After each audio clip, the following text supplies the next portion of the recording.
Meu parceiro, se prepara, porque esse episódio tá mais explosivo que churrasco com gasolina. Já que hoje o Vegapunk vai soltar uma bomba tão grande que até o Imusama vai suar frio. O careca do Nujuro continuava cortando os pacifistas sem parar, fatiando os robozões em um piscar de olhos. Os marinheiros aproveitam a chance pra voltar pra Egghead, já que eles não podiam deixar o Imperador Luffy do Chapéu de Palha escapar. O Nujuro não conseguia acreditar que o Vegapunk deu pra uma criança de 12 anos o poder de destruir um país inteiro. Os gigantes continuavam voltando pro navio, e os marinheiros queriam afundar o navio de Elbaf pra impedir isso. Os vice-almirantes bloqueiam a passagem e o Frank pergunta se eles estão carentes. O Red King, cabeça de pica, usa seu poder no máximo, gritando que não vai deixar eles passarem. E o robozão vai bater de frente com ele, mandando sair da sua frente. Os dois quase lascam logo um beijão, mas preferiram dar uma troca de socos. E o vice-almirante foi completamente humilhado pelo Frank. Falou e no fim só apanhou. O Ponsky já foi atrás da Bonnie, gritando que não vai deixar ela ficar com essas armas. Aí ela pediu pro gigante cuidar do pai dela. O marinheiro tenta acertar a guria no ar, mas ela desvia com as botas Dom e manda esse lixo não chamar o pai dela de arma. Tocou no rosto dele, transformou o bigodudo em um pirralho ranhento. Disse que o pai dela é um herói e meteu uma bicuda servida na fuça do moleque. E depois de cair, ela ainda descontou a raiva e continuou espancando ele. A Atlas também chega voando a milhão e manda um Ultra Might Punch no Guillotine, que nem conseguiu se defender. A Bonnie fala que os Mugiwaras ainda não chegaram e eles precisam vazar logo da ilha. Os vice-almirantes se levantam e gritam de novo que não vão deixar eles escaparem. Até porque se eles falharem em impedir os piratas, vão acabar perdendo suas cabeças, né? Lá no Labo Face, a York tava completamente desesperada, já que ela tava amarrada em correntes e tinha um periquito gigante encarando ela. Pediu pra não comer ela porque ela não é nada gostosa. Eu discordo. O Marcus Mars usou seu haki pra estourar as correntes da York e mandou ela contar onde fica a sala que tá passando a transmissão, porque ela deve saber, já que é uma Vegapunk também. Ela não conseguia acreditar que esse era um dos 5 anciões, e o maluco começou a devorar ela, que não falava de uma vez. Lá na transmissão, o Shaka pergunta se o velho não vai tomar um Vega Café, mas o Vegapunk tava furioso porque tava quente demais pra ele beber. E o Pitágoras fala que eles sabem que o Coroa não consegue tomar coisas quentes. E agora faltavam só mais 4 minutos pra grande revelação. A York leva o periquito até a sala onde o vídeo foi gravado. Ele pergunta se ela tem certeza que era ali e mandou uma fucking bomba nuclear pra explodir a sala inteira. Abriu um buraco enorme e acabou com tudo que tinha ali. A York pergunta se ele tá louco, porque isso não ia adiantar nada. A gravação continuou passando, porque é claro que o dispositivo de transmissão não ia estar ali, né? E a York fala exatamente isso pra ele. Se ela fosse a Stella, não esconderia o caracol de transmissão no mesmo lugar que eles gravaram a mensagem, né? Só que o Gorosei fala que já que é assim, é só ele destruir o laboratório inteiro. Mas ela fala que isso é pior ainda, porque o segundo andar é o de desenvolvimento de armas, e no primeiro andar fica a usina de energia, sem contar os cilindros de gás que vão destruir as partes importantes do laboratório, como o Punk Records. Então o maluco manda ela pensar em alguma coisa, porque o estilo de pensar dela deve ser igual ao do Vegapunk. A York fala que é claro que ela vai parar essa transmissão idiota, porque se eles cometerem mais crimes só vai dificultar pra ela virar um dragão celestial. Do nada o passarinho escuta a voz de um ser insignificante, e a York fala que pode ser o caracol de transmissão. Disse que ele tem uma pequena concha espiral com um formato meio suspeito. Aí o Gorosei manda a York levar ele até esse Dendemushi e ela já faz uma cara de safada. Os dois saem voando de lá e a Stussy fica aliviada. E zoa o Kaku falando que ninguém deu a mínima pra ele. O Narigudo pergunta que raios de monstro era aquele, e a Lourinha fala que pelo jeito é um dos 5 anciões. O Pinóquio começa a rir dela, falando que ela foi abandonada mesmo depois de trair a CP0. Mas ela manda ele ficar tranquilo porque ela mesma decidiu ficar pra trás, porque alguém tinha que ficar pra executar a missão final. E o Kaku não tava entendendo era nada. Lá no Sunny, a Nami também tava incrédula, perguntando como assim vão deixar a Stussy pra trás. E o Edson explica que a barreira precisa fechar de novo assim que eles escaparem com o navio, mas ela só pode ser controlada da sala de controle, por isso ela mesma se voluntariou pra ficar. A Robin fala que eles até podem sair da barreira graças a Stussy, mas não podem voar tão longe igual o Vegaforce devia levar eles. Só que o Edson fez os cálculos e de acordo com a física, esse navio com certeza vai se espatifar no chão. O coração da Nami quase saiu pela boca, e o Sop fala que o canhão explosivo já tá pronto. Assim que o Zoro e o Jinbe chegarem, eles já podem dar um grande salto pro mar. Mas quando o Chopper explica que não vai ser o suficiente pra chegar no mar, o Narigudo também entra em choque. E o Cabeça de Lata começa a rir, falando que eles vão ter que fazer um milagre. Mas disse que ele é um cientista, então vai garantir que o navio deles pouse na água com segurança. Saiu voando e a Lilith foi correndo atrás dele desesperada, mandando ele não fazer isso. O Edson fala que esse dano não é o suficiente pra matar ele, e deu de cara na barreira, explodindo tudo. Aí a Lilith começou a chorar sem acreditar nisso. Lá no mar, os navios da Maria estavam quase saindo voando. O vento tava tão forte que eles estavam sendo puxados pra ilha. Montanhas estavam sendo destruídas e alguns soldados foram parar dentro da boca do Júpiter. O minhocão tava sugando todo o ar e quase que os gigantes estavam sendo puxados juntos. Mesmo com toda a força deles, mal conseguiam sair do lugar. E o coitado do Luffy tava sendo o primeiro a ceder. Mas quando ele ia ser sugado de vez, usou o Brog de apoio e disparou a milhão pra longe daquele aspirador gigante. Deu uma bicuda que partiu um prédio enorme no meio. O Dory e o Brog tropeçam e o Luffy tava com uma cara de quem tá prestes a fazer loucura. Tomou 2 injeções de Durateston e ficou do tamanho do Ramondino. Pulou com um prédio nas costas e gritou que se o minhocão tá com tanta fome, pode comer essa pedrinha aqui. E arremessou aquele trombolho gigante direto na boca desse Gorosei maldito. Os gigantes de Elbaf começam a rir, falando que agora o Mugiwara Hora farmou a hora demais. Mas o moleque perdeu todas as forças depois dessa e entrou na sua forma de múmia. Aí os barbudões se assustam e perguntam por que ele virou um velho desnutrido. O Luffy fala que precisa de comida e o Broga oferece um tal de Hakaro, uma comida tão fedida que nem o Luffy, que come até pedra, tava com vontade de comer. Aquilo ali era tubarão fermentado, uma comida de emergência de Elbaf. O macaco de borracha começa a comer, mas ele nunca teve tanto desgosto na vida. Só que de uma hora pra outra ele recupera suas energias e volta a ficar bombado igual um gorila. Do nada o Topman chega correndo pra alcançar a rapaziada. Os gigantes falam pra tomar cuidado com o javali, mas o Luffy grita que agora ele tá reabastecido e pula pra cima do Pumba. Ativou a terceira marcha recheada de haki do armamento e mandou um Red Rock em chama, simplesmente de outro mundo. Acertou tão forte que o javali ficou até tonto, mas a carcaça do Hakuna Matata era tão dura que quem se machucou foi o Luffy. Eles aproveitam pra fugir de lá enquanto dá tempo. Lá no navio, a Lilith tava chorando horrores por causa do Edson. Do nada acontece outra explosão e eles escutam uma Dona Aranha escalando a parede. O vagabundo do Saturn cansou de apanhar pro Luffy e foi atrás dos mais fracos pra pagar de poderoso. Lá embaixo os vice-almirantes tinham tomado a maior surra e o pessoal ia finalmente conseguir subir no navio de Elbaf. Mas um covarde chega cortando o gigante por trás e todo mundo fica em choque. Era ninguém menos que o careca do Nojuro na sua forma híbrida, com sangue nos olhos, pronto pra acabar com todos os piratas pra não deixar ninguém escapar. Enquanto isso, o Marcus Mars finalmente chegou na salinha secreta. Faltava 1 minuto pro Vegapunk revelar a verdade sobre o mundo e o Gorosei caminhava na mó paz, como se o tempo tivesse a favor dele. Isso porque ele encontrou um caracol de transmissão no chão e falou pro Vegapunk que a sorte dele acabou. Finalmente chega a hora do grande anúncio do Vegapunk, a verdade que vai chocar o mundo inteiro. O Marcus Mars estava na frente do Punk Records, o maior cérebro do mundo que continuava vivo mesmo depois da morte do Vegapunk. E se você já acha que a cabeça atual do velho cabeça de maçã já é grande, se liga no tamanho desse balão que era pra estar no lugar da antena. O Coroa fala que vai continuar a transmissão, mas estava preocupado se o povo vai acreditar ou não no que ele vai falar. E depois que eles ouvirem, não tem mais volta. Lá na Vila Sirup, os piratas de Usopp estavam desesperados.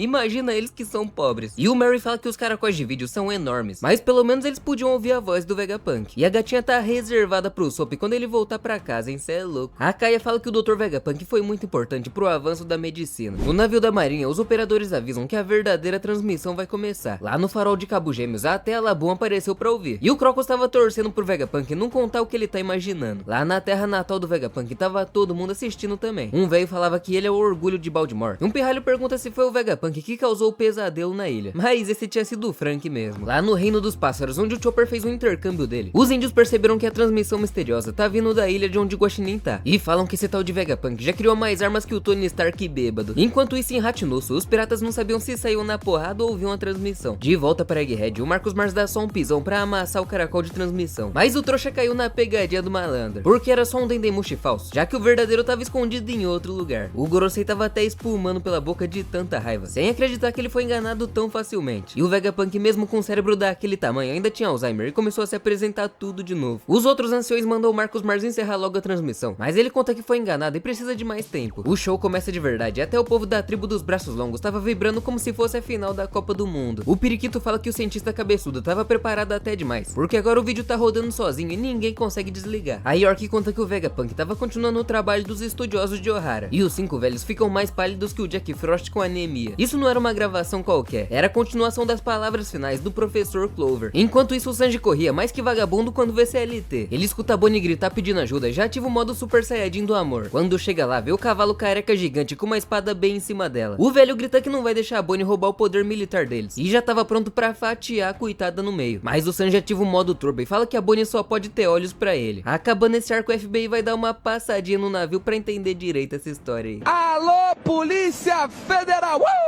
Ele gira no ar e dá um chutão flamejante que acerta bem no queixo do Nojuro, mandando sangue voando pra todo lado. E perguntou se ele achou que os piratas iam pegar leve com ele, só por ser um velho da coluna ferrada. Mas o ancião começa a pegar fogo e se transformar em um cavalo esqueleto sinistro. O bichão dá uma mordida no Sanji, que acabou derrubando o corpo do Vegapunk, mas a Atlas consegue pegar ele no último segundo. Não que vai mudar alguma coisa, né, já que o velho já virou saudades faz tempo. O Frank tenta meter uma potente de direita, mas foi impedido pelo cavalo, que queria esmagar eles igual insetos. Então Kashi e o Emo percebem que os amigos do Sogeking estão em perigo e aparecem pra salvar o dia, e seguram um ancião igual 2 seguranças de boate. O Sanji consegue se soltar, mas cai lá de cima de cabeça no chão. Se ele fosse um humano normal, já teria tido um traumatismo craniano aí, mas como o cabo é todo modificado, o máximo que ele vai ter vai ser um torcicolo mais tarde. A Bonnie usa um futuro distorcido pra ficar grande igual um gorila, e ela acabou ficando maior que os próprios gigantes. Ficou tão grande que podia usar o Gorosei de tapete. Então ela pula pra esmagar o velhote. Ele faz uma cara de quem acabou de receber 3 mais 4 seguidos no Uno. Enquanto isso, lá na transmissão, o Vegapunk fala que cometeu 2 grandes pecados e que pode ser preso ou assassinado a qualquer momento. Por isso programou para que esse vídeo só começasse quando o coração dele parasse. Todo mundo fica em choque, percebendo que o velho já bateu as botas. A galera de Sabaody começa a chorar, e até o Caesar e o pai ausente do Sanji ficam malucos, porque o sonho deles era ultrapassar a genialidade do Vegapunk. Já o Morgans fofoqueiro tava surtando porque o próprio Vegapunk entregou a manchete de bandeja, e desse jeito o jornal ia falir. Antes de começar o discurso de vez, o Vegapunk manda a galera não sair julgando quem acabou com a vida dele, mesmo que a pessoa pareça o capeta em forma de gente, porque o que ele tá prestes a contar já vai fritar o cérebro de todo mundo. Enquanto isso, lá no topo de Egghead, o Chapéu de Palha dão de cara com o Saturn. A rapaziada fica em choque e pergunta se alguém tem um inseticida pra derrotar essa aranha, mas ia precisar da fábrica inteira de inseticida pra fazer cócegas nesse monstro, né? O bichão manda eles saírem do caminho porque não tem tempo pra lidar com insetos insignificantes, mas a Robin congela assim que escuta aquela voz. Era a mesma voz que ela ouviu no inferno de Ohara, a voz de um dos 5 anciões. O velho também reconhece ela e fala que é a garotinha idiota que o Akainu não conseguiu matar. A Nami pergunta do que aquele demônio tava falando, mas quando o Saturn estica os tentáculos, a navegadora grita pra protegerem a Robin, custe o que custar. O Brook congela e quebra uma das pernas e o Sop explode a outra. O Chopper defende a Robin no seu modo obeso, e a Nami tira a coitada do berço no último segundo. Até o Zeus entendeu o recado e todo mundo entra em ação contra aquele Gorosei maldito. O Marcus Mars tava tremendo de tanta raiva, tentando rastrear de onde veio um sinal, mas tem tanta coisa viva na ilha que ele não consegue achar nada. A York tá surtando mais que estagiário sem café, com medo de perder o acordo pra virar um dragão celestial. Enquanto o Vegapunk continua a transmissão, dizendo que o que ele vai revelar vai parecer loucura, mas o povo merece saber a verdade. Os Goroseis conversam por uma call do Discord, e o Marcus Mars sugere explodir a usina inteira pra acabar com o sinal, mas o Saturn fala que isso é uma péssima ideia, porque ele não liga se perderem todos os batalhões e soldados da marinha, mas se explodirem o laboratório nunca vão conseguir recriar a Mother Flame que o Imusama tanto deseja. Então finalmente chega um momento que cala o mundo inteiro. Com a maior tranquilidade, o Vegapunk fala que o mundo todo vai afundar no oceano. Os marinheiros ficam em choque sem acreditar no que estavam ouvindo. Os peixes e sereias estavam felizões porque tá chegando a vez deles herdarem a terra, e os Goroseis ficam extremamente irritados, gritando o nome do Vegapunk. No quartel-general da marinha, os soldados estavam incrédulos, se perguntando como assim o mundo vai afundar. Já acharam que o Vegapunk tava ficando louco e o Akainu tava furioso. Em Mocktown, o povo ria da cara do cientista, falando que ele já pode virar comediante, e que ele tá tirando vantagem que morreu pra deixar todo mundo confuso, já que era impossível o mundo ser devorado pelo mar. E se ele vai contar uma mentira dessas, tem que pelo menos ser mais convincente. O Pauli fala que acreditaria se o velho tivesse falando de Water 7, já que o país vai se afundando lentamente todo ano. Mas o mundo inteiro já é loucura, né? Na prisão submarina de Impel Down, o melhor vilão de One Piece ria igual um psicopata, perguntando o que vai acontecer com a prisão se ela for inundada pelo mar, e falando que o Magellan vai ter que fazer um milagre pra garantir a segurança dos prisioneiros. E o diretor fala que todo mundo já ficou desesperado esses dias só do nível do mar subir 1 metro. Imagina quando afundar de vez. E o Doflamingo fala que um aumento de 5 metros já destruiria a maioria das cidades, falando que seria bom se todos eles se mudassem pra um lugar mais alto. Esse safado tá querendo recuperar seu posto de Tenryubito sem dúvida. Lá na Ilha dos Homens Peixes, o pessoal tava assustado, e a Shirahoshi tava preocupada com o que ia acontecer com o bando do Luffy. Os marinheiros não sabiam se a mensagem do Vegapunk era verdade ou não, mas ele com certeza tava espalhando o caos pelo mundo. Em Egghead, o Marcus Mars falava pra destruírem todos os Dendemushi de transmissão, ou melhor, todas as formas de vida que conseguirem ouvir. Eu quero ver como é que eles vão destruir o mundo inteiro que tá assistindo a transmissão. O Saturn batia de frente com o Chapéu de Palha, enquanto o careca do Nojuro enfrentava o grupo da Bonnie. O Hakuna Matata tava vindo igual um búfalo pra cima dos gigantes, e o Luffy não parava de provocar ele. O Marcus Mars começa a procurar dentro do laboratório, e a York corria desesperada atrás do maldito Dendemushi, sem acreditar que a Estela ia contar tudo. Na transmissão, o Vegapunk fala que se as previsões dele estiverem certas, um terremoto sinistro vai abalar o mundo. Aí o povo começa a acreditar mais ainda, porque tinha acabado de acontecer o terremoto que o Vegapunk previu semanas antes de morrer, e com isso o nível do mar vai aumentar em 1 metro no mundo inteiro, fazendo com que algumas ilhas sejam impossíveis de morar. Disse que o povo pode simplesmente ignorar se não acreditam nele, mas esse terremoto não é um fenômeno natural, ele vai ser causado de propósito por ninguém menos que o governo mundial, aquele mesmo que devia ser feito pra proteger os cidadãos. O corno do Saturn fica full pistola e sai destruindo tudo. A Nami chama os Zeus, que manda um choque do trovão bem na cabeça daquele vagabundo. O Brook chega mandando uma serenata do amanhecer, congelando o cérebro do Saturn, como se tivesse comido um copão de açaí. A Lilith usa sua pistola de bolhas e o Sop explode um feijão na cara dele. Mas tudo isso não fez nem cócegas no Gorosei, que já revidou tentando afundar as garras na rapaziada. O Chopper tenta defender todas com a sua forma de defesa, mas não foi o suficiente. Chamou todos de insetos malditos e tomou muita Durateston pra deixar os braços bombados. Deu uma patada no chão que mandou geral voando pra longe. Mas por sorte a Robin tava esperta e fez uma rede de mãos pra proteger a galera. O Saturn manda eles saírem do seu caminho e atropela o coitado do Chopper. Ele quase pisoteou e esmagou a Nami e os outros, mas preferiu seguir reto, porque agora parar a transmissão era muito mais importante do que acabar com um bando de Zé Ruelas, né? Perguntou se o Mar já verificou a usina de energia e disse que vai até lá porque essa ela tem que ser protegida a todo custo. O Vegapunk fala que desejar a paz foi o seu primeiro pecado. Ele sonhava com uma fonte de energia infinita para trazer o progresso do mundo. O Saturn invade a usina e dá de cara com a Mother Flame, uma arma tão poderosa que pode simplesmente destruir um país inteiro. Até voltou para sua forma humana para chegar mais perto. E quando viu um Dendemushi, a primeira coisa que ele fez foi meter o pau nele. Mas é claro que a transmissão continuou e o ancião ficou puto da vida. O Marcos Mars saiu destruindo tudo que tinha vida no laboratório. Os navios da marinha continuavam metendo bala no robozão MF e continuavam falhando miseravelmente em derrubá-lo. O Luffy tava tonto de tanto girar igual um Beyblade. E os gigantes falam pra ele parar de brincar, senão vai virar torrada. O Vegapunk começa a falar de um pecado que envolve o século entre 900 e 800 anos atrás, falando que tem um vazio na história nesse período. E o Imusama já tava suando frio com o que esse véio ia falar. E os dragões celestiais mandavam a marinha parar logo essa transmissão, porque o cientista tava prestes a contar sobre o século vazio que foi apagado da história. Os nobres falam que pena de morte é pouco pro Vegapunk e tinham que fazer ele sofrer. O Coroa fala que a única forma de entenderem esse século vazio é decifrando os poneglifos espalhados pelo mundo. E o gigante Saul ria, porque o mundo vai finalmente conhecer a verdade. Em Oran de Tal, uma garotinha falava que há muitos e muitos anos 20 reis se aliaram e criaram o mundo. Mas será que isso é realmente a verdade? O Vegapunk fala que decifrar poneglifos é extremamente proibido pelo governo mundial. Mas mesmo sendo um cientista do governo, ele decidiu se arriscar nessa missão. E esse é o seu segundo pecado. Os Chapéus de Palha estavam aliviados que aquele monstro do Saturn foi embora. E a Lilith fala que ele deve estar com medo da transmissão da Estela. Aí a Robin fica surpresa quando escuta que o Vegapunk decifrou vários poneglifos com a ajuda dos livros de Ohara. E ele não se arrepende nem um pouco disso. Lá no laboratório, o Edson tava só o bagaço e mal conseguia se mexer. Ele gira uma manivela e fala que tá quase lá. O velho cabeça de maçã conta que tudo que ele descobriu foi uma história incompleta daquele século. E não seria certo completar o resto com as suas especulações. E então só vai contar o que ele tem realmente certeza. O Top Man tava quase alcançando os gigantes que tinham dificuldade de correr no fogo. E então o Luffy fala que vai tentar mais uma vez. Correu pra cima do Gorosei igual um cachorro e os gigantes gritam pra ele não fazer cagada. E o Vegapunk fala que o protagonista dessa história é um homem que nasceu há 900 anos. Dizem que ele lutava com um corpo elástico, assim como Nika, o deus do sol da mitologia de Elbaf. E esse homem era ninguém menos que Joy Boy. O Luffy mete um porradão servido no meio da fuça do javali, mas de novo saiu com a mão pegando fogo e os gigantes racham o bico. Joy Boy foi o primeiro homem nesse mundo dos mares a ser chamado de pirata. Em um ano os samurais estavam ouvindo a transmissão e o Kinemon ficou surpreso que o país conseguia receber sinais de fora. Mas isso é graças ao Dendemushi que eles roubaram do Orochi. E todos eles queriam encontrar o Luffy mais uma vez. O cara é tão brabo que colocaram até a bandeira do Chapéu de Palha na capital. Lá na prisão da G4, o Killer perguntava se esse tal de Joy Boy era mais forte que o Capitão Kid. E o capitão fala que é claro que não. Mas relaxa que esse era só aquele gordo safado que fingiu seu Luffy em Sabaori. Esses esquisitos só conseguem ganhar vida fingindo seus outros, não é possível. E o Balufo fala que ele com certeza é mais forte que esse tal de Joy Boy. O Vegapunk conta que nos poneglifos que ele leu tinham registros de uma grande guerra. Joy Boy lutou contra o governo mundial de hoje. E faz sentido já que ele era um pirata, né? Ele era o inimigo principal do governo. E o Marcos Mars continuava tentando achar o transmissor a qualquer custo. O Vegapunk fala que o bando de Joy Boy era tão forte que obrigou o governo mundial a unir forças. Mas como ninguém sabe a causa da guerra, ele acredita que era uma luta por ideais e não uma luta entre o bem e o mal. Falou que Joy Boy nasceu em uma civilização incrivelmente avançada pra época. E a Carrot pergunta se esse cara tinha alguma ligação com os Unisha. As armas daquela época estavam além da capacidade humana. O Fox não conseguia acreditar nisso tudo. E a gatinha nariguda fala pra esquecer essa bobagem porque ela tá morrendo de fome. O Vegapunk conta que nem mesmo um gênio como ele consegue replicar aquelas armas lendárias. E esse é o verdadeiro problema. Lá em Egghead, o Brook chamava o Jinbe e o Zoro. E eles precisavam dar um jeito de sair logo dessa ilha. Só que a Nami se assusta porque do nada as nuvens começaram a se mover. E o esqueletão fala que deve ser isso que o Edson queria fazer pra eles aterrissarem em segurança. Já que desse jeito eles iam conseguir cair direto no mar e não se espatifar no chão. Mas a Lilith ainda tava preocupada com o cabeça de lata. Ele fala pro Chapéu de Palha fugirem custe o que custar. E não deixarem que o governo mundial pegue eles. E o episódio acaba. Agora os Goroseis e o Imusama vão ficar furiosos, hein? Se você já tá ansioso e quer que eu traga o próximo episódio assim que lançar, já comenta One Piece 1148. Arrebenta o botão do like e se inscreve no canal se não for inscrito, pra gente bater 1 milhão de inscritos até o final do ano. Faltam só mais 815 mil, eu acredito. Aproveita pra assistir esse próximo vídeo aí na tela que tá brabo demais. Eu vou ficando por aqui. Valeu e falou.